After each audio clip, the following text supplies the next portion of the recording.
კვლევას შეეხება სახელმწიფო ბიუჯეტიდან ინფორმაციის გავრცელებაზე გამოყოფილ თანხებს და როგორც ირკვევა, საბიუჯეტო სახსრები იხარჯება ისეთი მომსახურების მიღებაზე, რომელიც ხელყოფს ჟურნალისტთა სარედაქციო ავტონომიას, მაგრამ კონტრაქტის ნაწილია იგივე თქვათ დამკვეთის, ანუ სამინისტროების მითითებით მასალის მომზადება, პრესკონფერენციებზე ჟურნალისტების დასწრება, ინტერვიუს შეთანხმებულ საკითხებზე.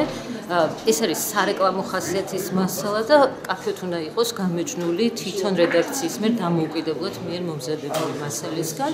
გარდა ამისა, ჩვენი აზრით პრობლემურია, როდესაც ბიუჯეტი აფინანსებს ისეთ სააგენტოს, რომელიც როგორც არის მაგალითად პირველი პია, რომელიც თქვათ ავრცელებს ჰომოფობიურ მასალებს და ახდენს ასწავლო-დასწავლის ტირაჟირებას, ესეც პრობლემაა, იმიტომ რომ ბიუჯეტის გადამხდების თანხები არ უნდა მიდიოდეს ამ მიმართულებით. ყველაზე მეტი დაფინანსება აქვს აგენტო IPN-ს, ყველაზე დიდი თანხები აქვს გამოყოფილი თავდაცვის სამინისტროს და ძირითადად 11 სამინისტრო აფინანსებს IPN-ს, 5 პიას, თუმცა ეს მონაცემები არ არის სრულფასოვანი, იმიტომ რომ შინაგან საქმეთა სამინისტრომ უარი გითხრა ინფორმაციის მოცემაზე, ჩვენ გავასაჩივრეთ ინფორმაციის გაცემაზე.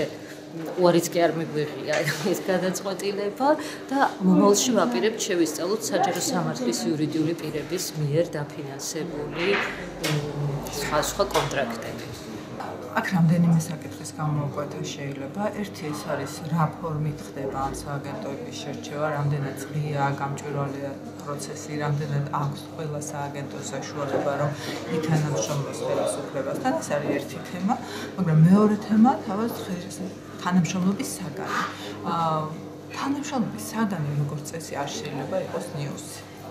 ანუ არა ინფორმაცია, რომელიც როგორც ნიუსი ყოველგვარი იდენტიფიცირების გარეშე გადის, თქვა სხვა ნიუსებს შორის, არ არის მითითებული, რომ ეს არის რეკლამა და ასე შემდეგ. ეს რა თქმა უნდა არის დარღვევა და ამ ტიპის თანამშრომლობაზე წასვლა, რა თქმა უნდა, ეთიკის გარკვეულ ნორმებს არღვევს.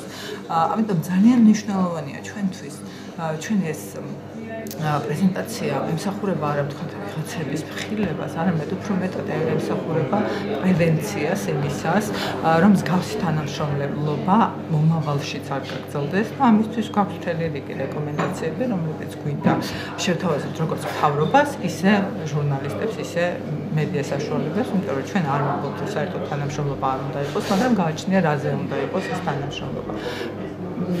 მედიამ აუცილებლად მკვეთრად უნდა გამიჯნოს ის ინფორმაცია, რომელიც არის დაფინანსებული და ის ინფორმაცია, რომელიც არის, ვთქვათ, მისი ჩვეულებრივი ნიუსის შემადგენელი. აუცილებელია ასევე მედიამ გამიჯნოს ისეთი ტიპის მომსახურებები, როგორიც არის PR მომსახურება, რომელიმე სამინისტროსი და ინფორმაციის გავრცელება მეორეს მხრივ, რომელიც საინფორმაციო სააგენტოს პირდაპირ ფუნქციას წარმოადგენს, იმიტომ რომ ეს მომსახურებები, ასე რომ ვთქვათ, საზოგადოების ინფორმირება და მეორე მხრივ რომელიმე სამინისტროს PR-ის განხორციელება თვისობრივად ინტერესთა კონფლიქტში მოდის ერთმანეთთან და ასევე ჟურნალისტური ეთიკის პრობლემას წარმოადგენს.